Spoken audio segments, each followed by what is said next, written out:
The mountain had been bleeding rust for 300 years, and Grucker was finally going to find out why. She crouched at the edge of what had once been a battlefield, her scarred knuckles wrapped around the haft of her favorite club, a thing of beauty called Skull Splitter that had earned its name through honest work.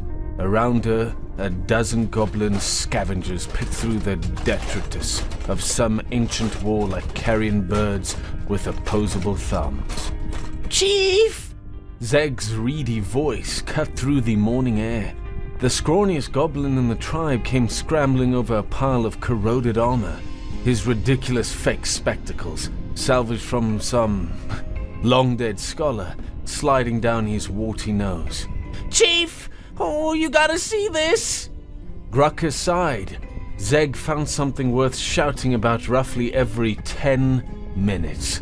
Last week it had been a magical sword that turned out to be a very tarnished butter knife.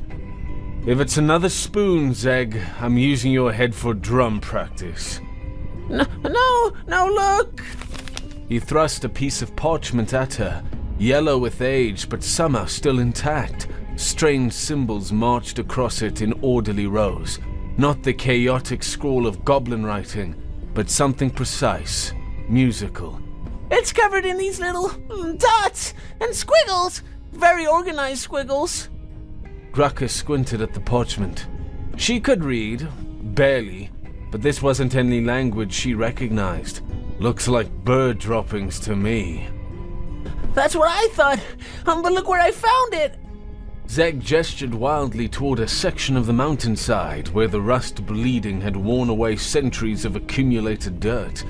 There, carved into the living rock itself, was the mouth of a tunnel. Ancient symbols flanked the entrance, the same organized squiggles that decorated the parchment. Could be a tomb, muttered Grucker. Interest finally peaked. Tombs meant treasure. Treasure meant she could afford better armor for her crew. Maybe even commission a proper war banner instead of the patched-together rag they currently fought under. Could be cursed, offered Nock, her second-in-command, a goblin so extensively tattooed that finding his original skin color had become something of a philosophical question. Could be both, said Zeg cheerfully. Wanna find out?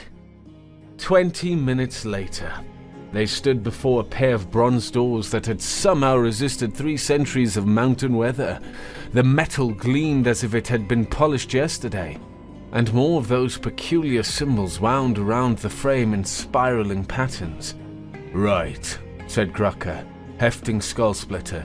Stand back, Kyle. Wait! Zeg pressed his ear against the door. I think there's something behind here. Something big. Course there is. That's why we're breaking in. No, I mean... He frowned, pushing his fake spectacles up his nose. It's like it's waiting for something.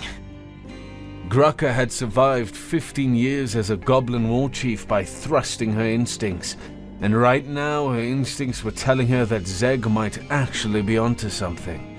She'd also survived by knowing when to ignore instincts in favor of immediate proof. She raised Skull Splitter and brought it down on the bronze with every ounce of her considerable strength. The impact rang out like a bell, a clear, pure note that seemed to hang in the air far longer than physics should have allowed. The sound struck the mountain and came bouncing back, harmonizing with itself in ways that made Grucker's teeth itch. Then the doors began to open. Not creak open or groan open or reluctantly swing open, the way normal doors did when you hit them with a club. They opened like they'd been waiting 3 centuries for exactly that note, flowing apart with silent precision until a corridor stretched before them, lit by some impossible source that turned the air itself into pale golden honey. Well, said Zeg, adjusting his spectacles. That's new. The corridor beyond was a thing of beauty and terror in equal measure. The walls were lined with alcoves, each containing what appeared to be a musical instrument, but instruments like none of them had ever seen. Horns twisted into impossible spirals, drums stretched with what looked like dragon hide, and things that might have been flutes if flutes were designed by madmen with a deep understanding of acoustics. Humans Spat Nock, recognizing the craftsmanship. always did like their pretty trinkets. Pretty trinkets that might be worth something, Grucker reminded him. Spread out, look for anything valuable, and try not to touch anything that looks like it might explode. They'd made it perhaps 50 feet down the corridor when Zeg, inevitably, touched something that looked like it might explode. It was a brass horn, coiled like a sleeping serpent, and mounted on the wall at goblin eye level. Zeg had been examining the strange writing etched along its length when his elbow bumped against what turned out to be a very sensitive trigger mechanism. The sound that emerged wasn't the harsh blast one might expect from a military instrument. Instead, it was a melody, complex, layered, and absolutely beautiful in a way that made Grucker's warrior heart clench with unexpected emotion. The notes seemed to speak of home and hearth, of fields under starlight, of everything worth fighting for, and everyone worth dying beside. It was also, as they quickly discovered, a key. Doors opened throughout the corridor, not violently, but with the same patient precision as the entrance. From each alcove stepped figures in tarnished armor, their faces hidden behind helms that had once been polished to mirror brightness. They moved with military precision, forming ranks with an efficiency that would have impressed even Grucker. The only problem was that they were all quite thoroughly dead. Skeletons, observed Nock helpfully. Armored skeletons! Added Zeg, his voice climbing toward the register normally reserved for religious experiences or complete panic. Armored skeletons with weapons, finished Grucker, noting the swords and spears that had materialized in bony hands with disturbing synchronization. The figure at the front of the formation, taller than the others, with a plume of faded scarlet adorning his helm, raised one gauntleted hand. When he spoke, his voice carried the authority of someone accustomed to being obeyed, even by death itself. Identify yourselves, trespassers. Have you come to join the final choir? Or shall we add your bones to our collection? Grucker stepped forward, because that's what war chiefs did. They stepped forward when everyone else wanted to step back. Name's Grucker. These are my lads. We're here for salvage, not trouble. The skeletal general tilted his head, and Grucker could somehow sense amusement behind the empty eye sockets of his helm. Salvage? You've wandered into the conservatory of the final choir, little goblin. The only thing you'll salvage here is perhaps a shred of dignity, if you prove worthy of our teachings. Teachings? Zeg piped up, curiosity overriding terror in the way it always did. What kind of teachings? The kind that turned the tide at Thornvale, the general replied, pride warming his spectral voice. The kind that held the line at Queensbridge for 7 days and 7 nights. The kind that... He paused, studying them more carefully. But you wouldn't understand. Goblins fight with tooth and claw, with rage and chaos. You know nothing of harmony, nothing of discipline. Something hot and dangerous flared in Grucker's chest. She'd been insulted by experts, pit fighters, and warlords and orc chieftains who would crush her skull between their fingers. But this dead human, this relic of a failed civilization, dared to lecture her about fighting. Listen here, bone boy, she growled, taking another step forward. My lads and I have fought through the screaming hills.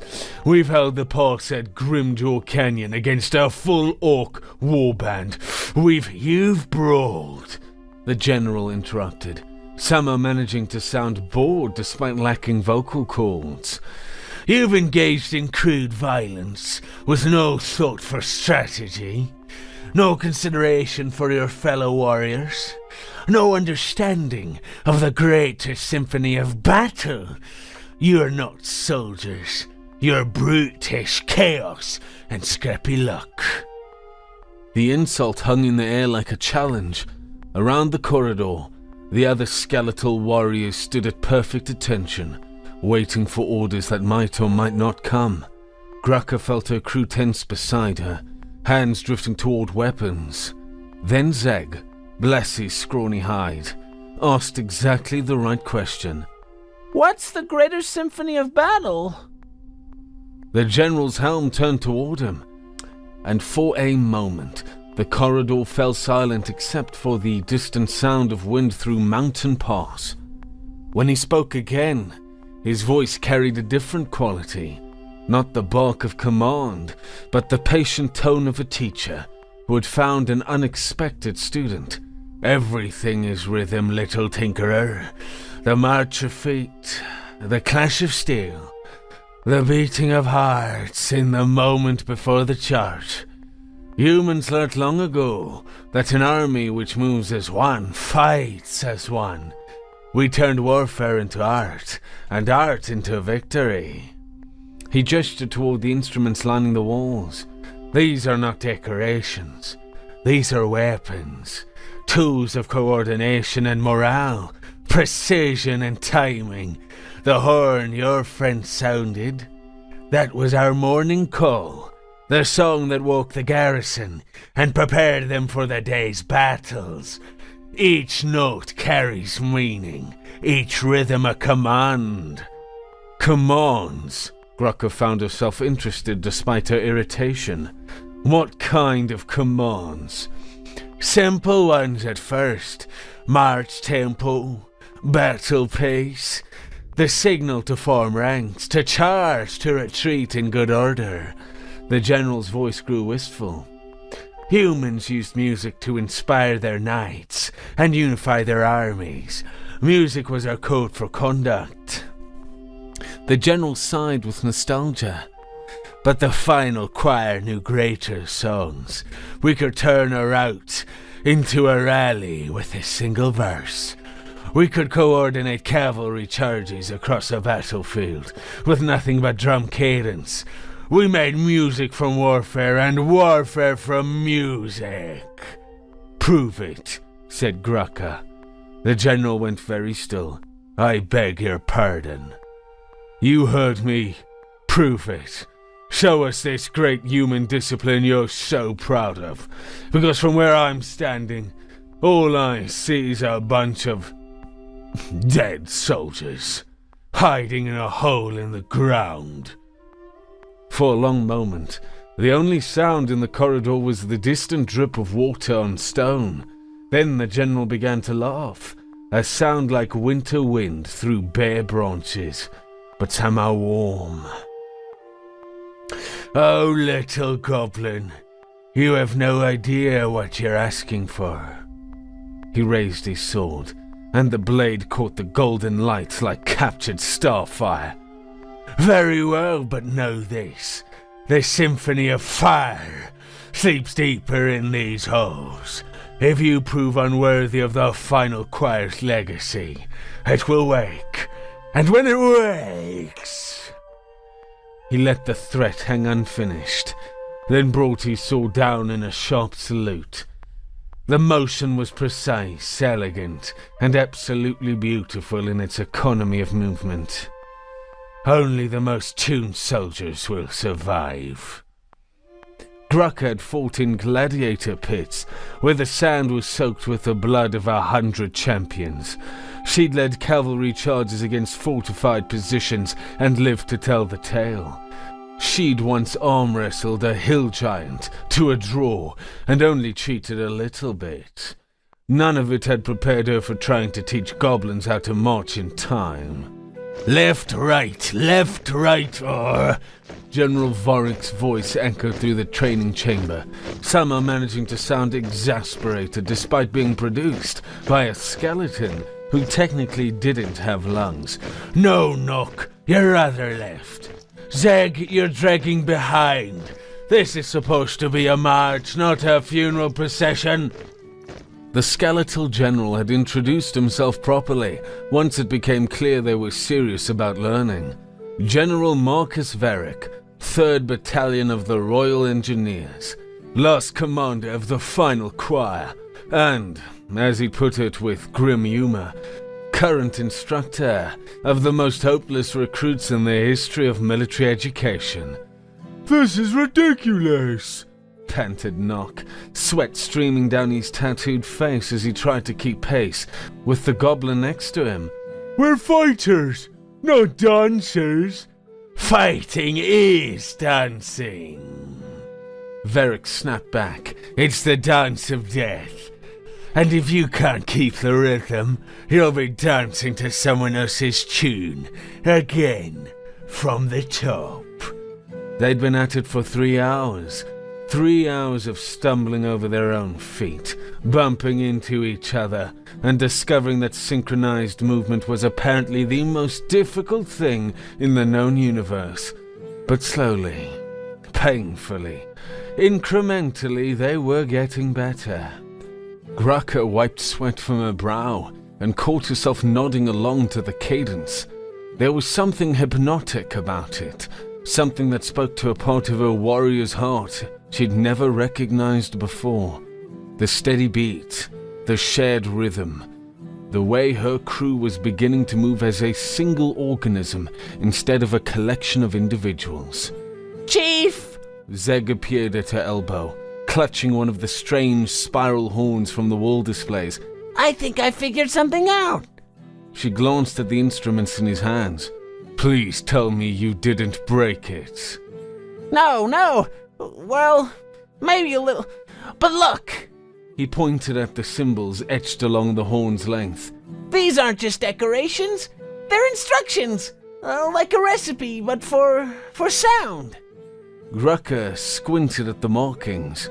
They still looked like organized bird droppings to her, but Zeg had always been clever with patterns and mechanisms. What kind of instructions? Watch! Zeg raised the horn to his lips and blew a simple sequence of notes. Nothing fancy, just a basic melody that somehow made Grucker's spine straighten and her feet want to move. Around the training chamber, the goblin marchers suddenly snapped into perfect formation. Not stumbling, not dragging, but moving with the precision of clockwork soldiers. Even Nock, who'd been complaining about the whole enterprise since they started, fell into step with military bearing. Well, I'll be damned, breathed Varick. The boy's a natural. What did you do? Grucker demanded. Zeg lowered the horn, grinning like he'd just discovered fire. It's all coded, Chief. The music, these symbols. They're like written instructions for different battle maneuvers. This sequence means form ranks. That one over there probably means advance at double time. And this complex bit here, He pointed to a particularly elaborate section of notation. I think this one calls up reinforcements. Reinforcements? Should we test it? Zeg asked, already raising the horn again. Absolutely not, said Varick firmly. That particular call awakens their reserve guard. They've been sleeping for 3 centuries, and they're likely to be irritable. But Zeg, being Zeg, had already started playing. The melody that emerged was different from the simple marching cadence, richer, more complex, with harmonies that seemed to twist through the air like living things. It spoke of duty and honor, of warriors who had sworn oaths that death itself could not break. From deep in the mountain came an answering sound, the tread of many feet, moving in perfect synchronization. Oh, wonderful, muttered Varick. Now we're all going to die. But when the reserve guard emerged from the shadows of the deeper tunnels, they didn't attack. Instead, they formed ranks behind Varric with the same precise discipline as the original skeletons, their ancient armor gleaming in the golden light. "Huh," said Grucker. "That's handy." "It's more than handy," Varric replied, sounding almost proud. "It's what made us human, not our strength. We were never the strongest, not our magic, we barely had any. But our ability to work together, to move as one, to turn individual weakness into collective strength, that is our gift." Grucker found herself nodding. She'd seen it in her own crew over the past few hours, the way they'd gone from a collection of brawlers to something approaching a real unit. There was power in it, a kind of strength she'd never considered before. "Right then," she said, hefting Skull Splitter. "What else can you teach us?" The next few hours passed in a blur of instruction, practice, and gradual revelation. Varric taught them battle signals embedded in drum patterns, tactical formations encoded in song lyrics, and coordination techniques that turned chaotic goblin aggression into something approaching military precision.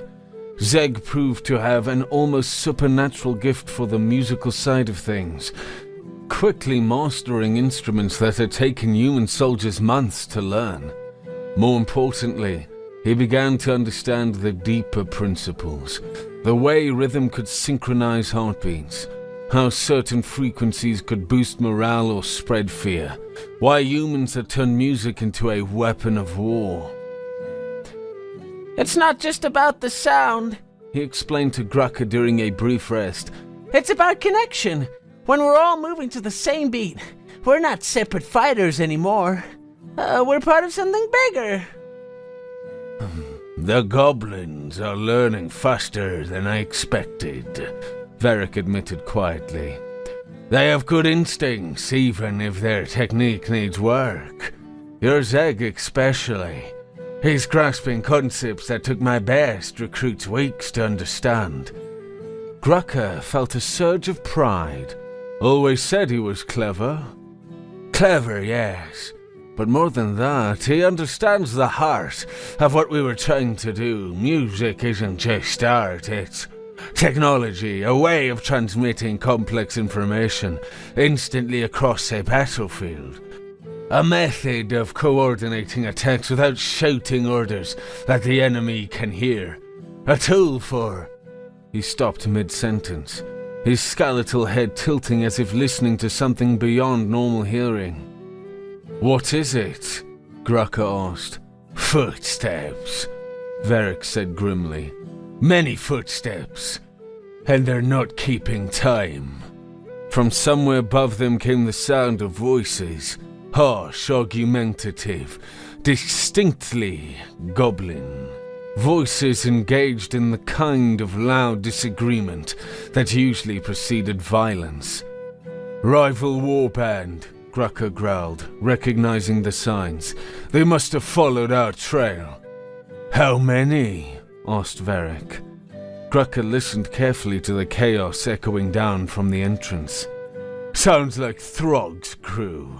Maybe 30 warriors, all veterans. They're not here for the same reasons we are. Meaning they don't give a damn about human music or military discipline. They're here to loot, kill, and burn everything they can't carry." She hefted Skull Splitter, feeling the familiar weight settle into her hands. "Looks like we're about to find out how much we've learnt." Varric nodded slowly. "There's something else you should know. The deeper chambers of this complex contain the Symphony of Fire, a final defensive measure designed to protect the most sacred artifacts of the final choir. If these raiders penetrate too far into the mountain, it'll wake up. It'll wake up. And when it does, everything in these tunnels will burn. Everything. Above them, the voices grew louder, closer.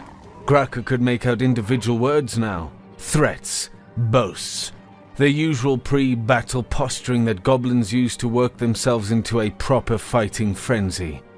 Right then, she said, turning to address her crew. Listen up, lads. We've got company coming, and they're not the friendly sort. Time to see if all this marching and music making was worth the effort. Zeg clutched his borrowed horn like a talisman.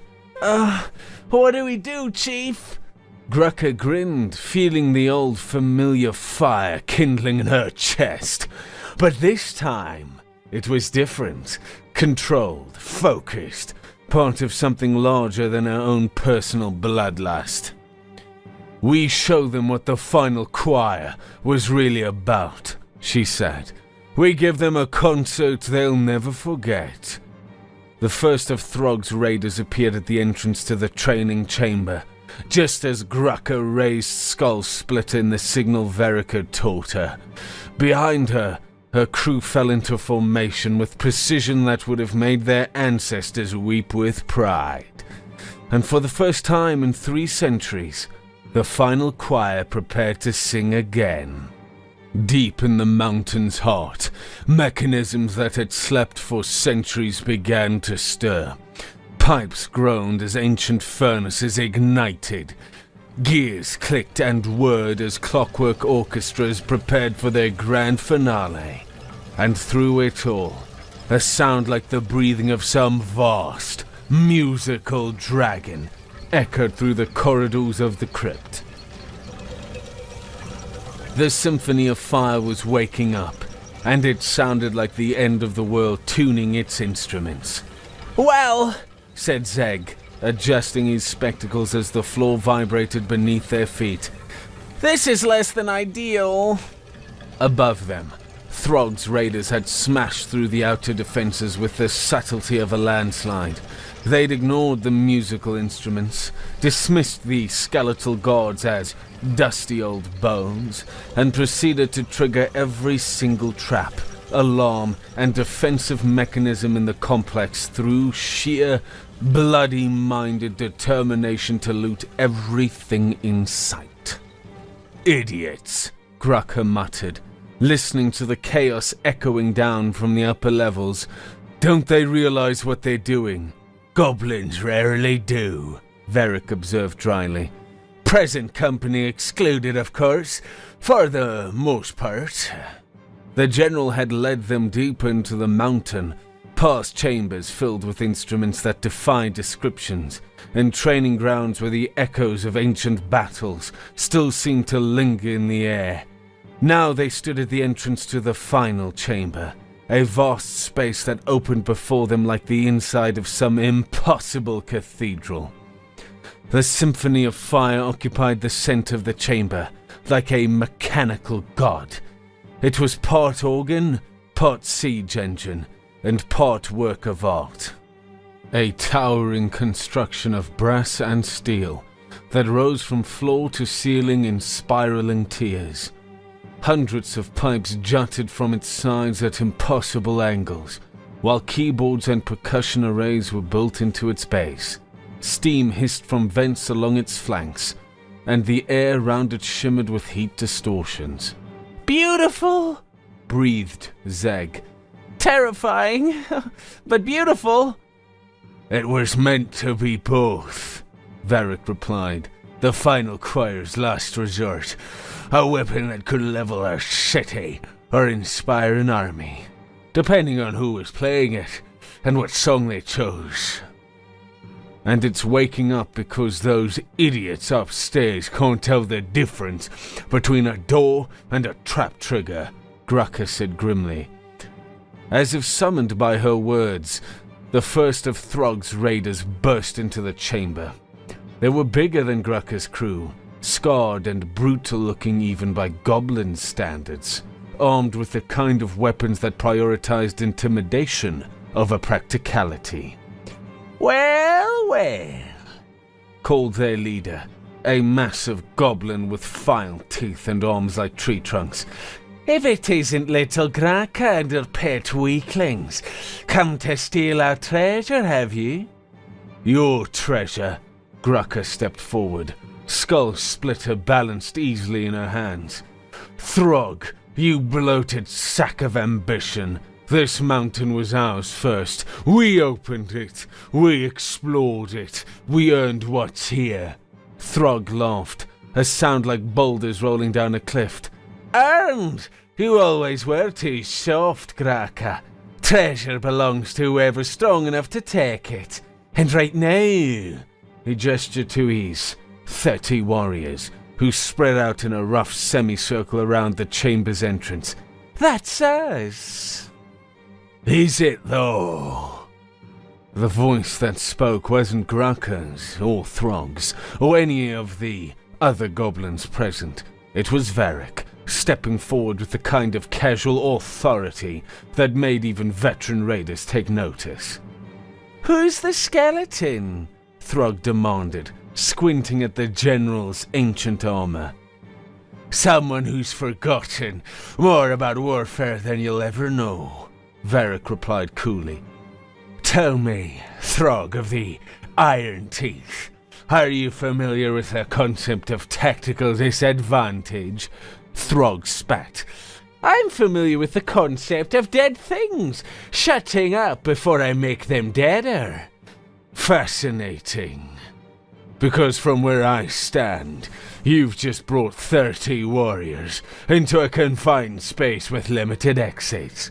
No knowledge of the terrain, and no understanding of the weapon systems currently activating around you. Varric gestured casually toward the Symphony of Fire, which was glowing brighter as its ancient mechanisms came fully online. In military terms, we call that catastrophically stupid. We call it target practice, snarled Throg, raising his weapon, a massive club studded with iron spikes. That's when Zeg started to play. The melody that emerged from his horn was unlike anything he'd attempted before. Complex, layered, building from a single foundation into something that seemed to fill every corner of the vast chamber. It wasn't just music, it was architecture made of sound, a structure that lifted the spirit and demanded attention from every living thing within hearing. Around the chamber, the skeletal warriors of the final choir began to move. Not the shambling shuffle of the common undead, but the precise coordinated movement of professional soldiers who had drilled together for years. They flowed into formation with practiced ease, creating a defensive line that turned Throg's numerical advantage into a liability. Neat trick, Throg admitted, but his tone suggested he wasn't impressed. Let's see how well bones fight. He charged forward with a roar, his massive club whistling through the air toward Graka's head. She met him halfway, skull splitter intercepting his blow with a clang that rang throughout the chamber. And that's when the real battle began. It wasn't the chaotic free-for-all that most goblin conflicts devolved into. This was something else entirely. A coordinated engagement where every move had purpose, every action served the larger strategy. Graka's crew moved like the disciplined unit they trained to become, supporting each other, maintaining formation, fighting with a precision that left Throg's raiders struggling to adapt. Zeg's horn provided the soundtrack, weaving melodies that seemed to anticipate the flow of combat. When Graka needed to press an advantage, the music swelled to inspire greater aggression. When a line needed to hold, the rhythm steadied into an unbreakable foundation of sound. But the Symphony of Fire was still waking up, and its presence filled the chamber with increasing heat and pressure. Pipes began to whistle as steam built up in the ancient machinery. The floor vibrated with mechanical rhythms that made it difficult to maintain footing. "Zeg!" Grucker called out during a brief lull in the fighting. "Can you control that thing?" I don't know, he called back, ducking a wild swing from one of Throg's warriors. but I can try. He began working his way toward the symphony, playing as he moved, using his music to coordinate the defensive effort, while simultaneously attempting to establish some kind of connection with the massive instrument. The skeletal warriors moved to protect him, forming a corridor through the chaos of battle. Throg, seeing his prize slipping away, roared in fury and began cutting his way through friend and foe alike in his determination to reach the symphony first.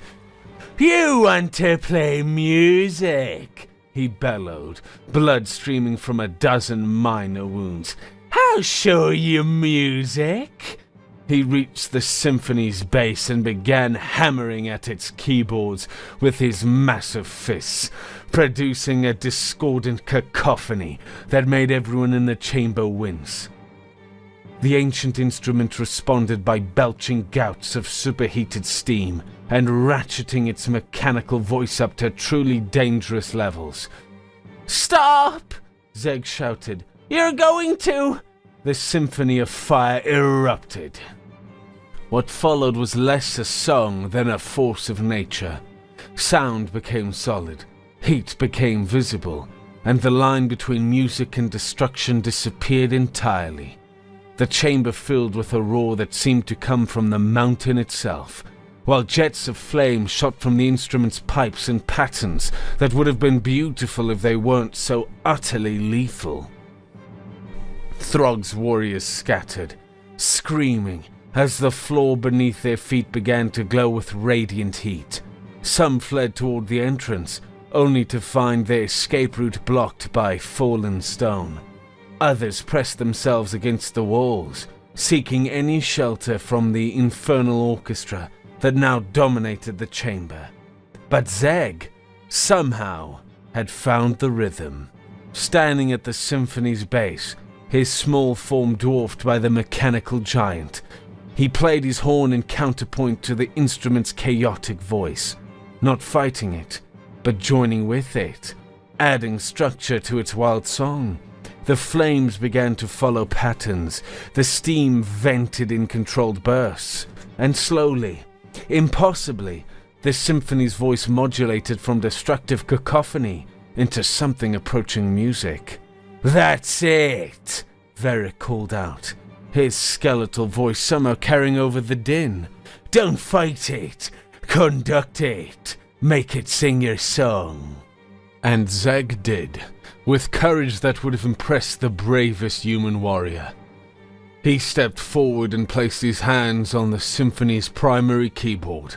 The instrument responded like a warhorse recognizing its rider, its voice shifting from chaos to harmony as Zeg began to play the greatest song of his life.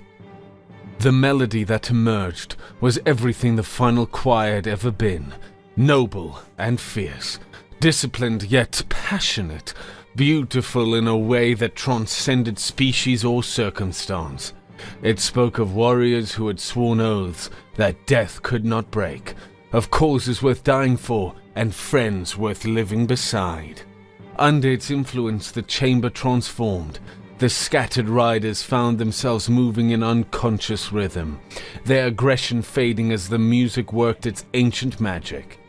Even Throg, his crude features slack with wonder, lowered his weapon and stood transfixed. But it was Grucker who understood what needed to happen next. Moving with the steady tread of a soldier on parade, she walked to where Throg stood motionless in the symphony's thrall. Skull Splitter hung loose in her grip, not abandoned, but momentarily unnecessary. "You hear it, don't you?" she said quietly. Throg nodded slowly, his file teeth gleaming in the symphony's light. What is it?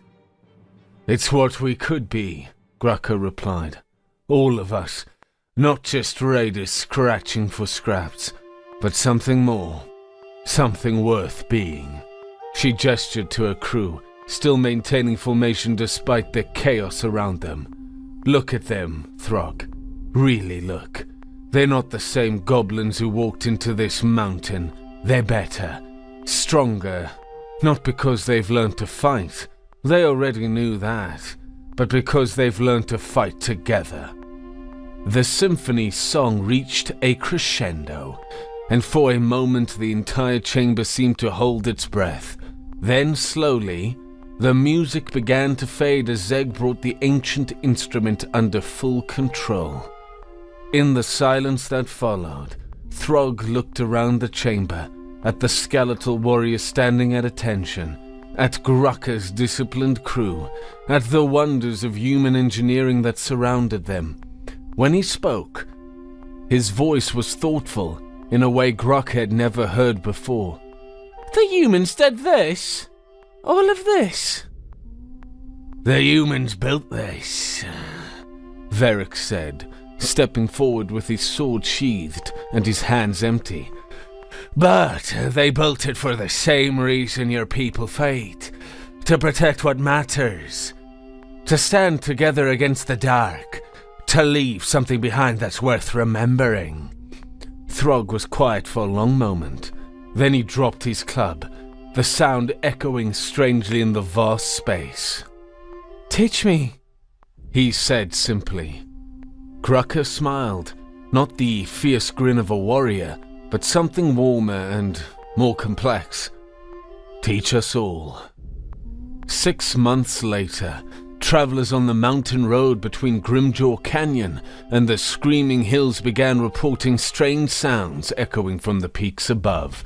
Not the howls of wind or the crack of avalanches, but something organized, rhythmic, almost like music, said the caravan master, scratching his grizzled head.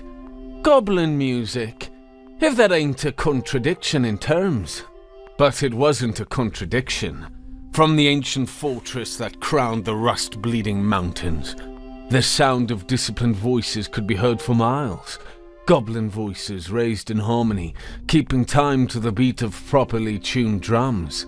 Inside the fortress, rebuilt now, its bronze doors gleaming and its corridors alive with purposeful activity. Zeg stood before a classroom full of eager students. The instruments lining the walls were no longer museum pieces but working tools, each one maintained and mastered by goblins, who understood that music was just another form of engineering. Remember, he was saying, adjusting spectacles that he'd finally earned the right to wear. the melody carries the message, but the rhythm carries the meaning. If you want your squad to feel left in formation, you don't just play the notes. You play them with conviction. In the courtyard below, Grucker put her own students through their paces. The goblin warriors who drilled there bore little resemblance to the chaotic raiders who had once terrorized the mountain passes. They moved with precision, fought with purpose, and when they sang their marching songs, even the birds stopped to listen. "Discipline isn't the enemy of strength," she called out, as her troops executed a complex maneuver that would have impressed human drill sergeants. It's strength with direction, strength with purpose, strength that lasts.